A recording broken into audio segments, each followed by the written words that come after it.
আসসালামু আলাইকুম, কেমন আছেন সবাই? আজকে যাচ্ছি লালমনিরহাটে।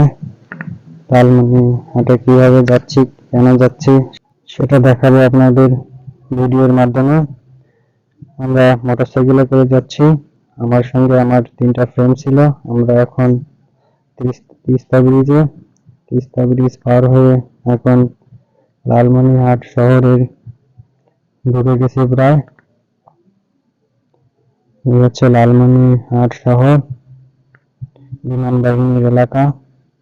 এটা হচ্ছে এভিয়েশন অ্যান্ড অ্যারোস্পেস বিশ্ববিদ্যালয়, যার আগে নাম ছিল Bangabandhu Sheikh Mujibur Rahman aviation and aerospace বিশ্ববিদ্যালয়, যা লালমনিরহাটে অবস্থিত। লালমনিরহাট শহর থেকে মিশন মোড়ের থেকে একটু পূর্ব দিকে এগিয়ে গেলে আমরা সেই মাঠ পেয়ে যাব। আমরা এখন সেই মাঠটিতে অবস্থিত, যে মাঠে মাহফিলটি অনুষ্ঠিত হবে, যে অনুষ্ঠানে বক্তব্য পেশ করবেন মিজানুর রহমান আজহারী। সেই মাঠে এসে গেলাম। সেই মাঠ।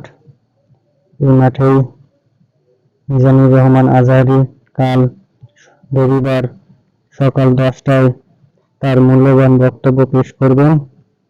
দেখুন মাঠটি কত সুবিশাল, বিস্তীর্ণ।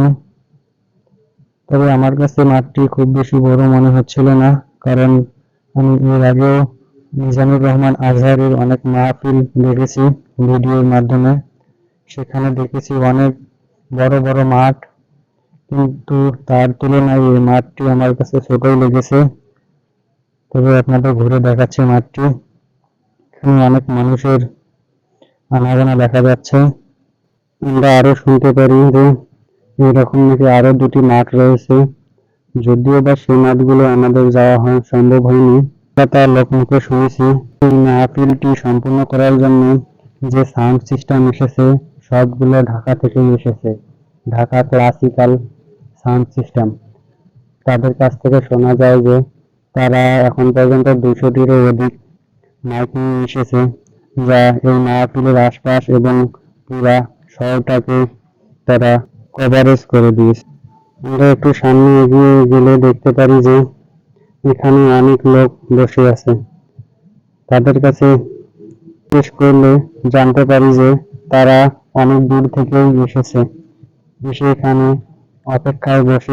তারা সামনে থেকে মিজানুর রহমান আজহারীকে দেখার জন্য সেই দূর দূরান্ত থেকেই এসে বসে আছে ওদের আগ্রহে।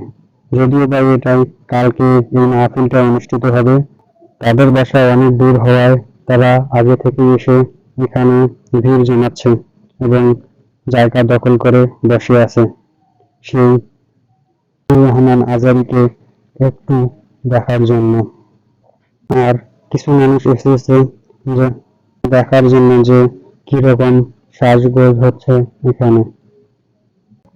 এই সেই মঞ্চ, যে মঞ্চে মিজানুর রহমান আজহারী বসে তার মূল্যবান বয়ান পেশ করবে। এর ভিতরে যাওয়ার পারমিশন মিলেনি, তার কারণে দেখাতে পারতেছি না। আমার সঙ্গে যে 2টা ফ্রেন্ড ছিল, এই হলো সেই রানু আর হচ্ছে শাহজাহান। ধন্যবাদ সকলকে। ভিডিওটি ভালো লাগলে লাইক, কমেন্ট, শেয়ার করে দিবেন।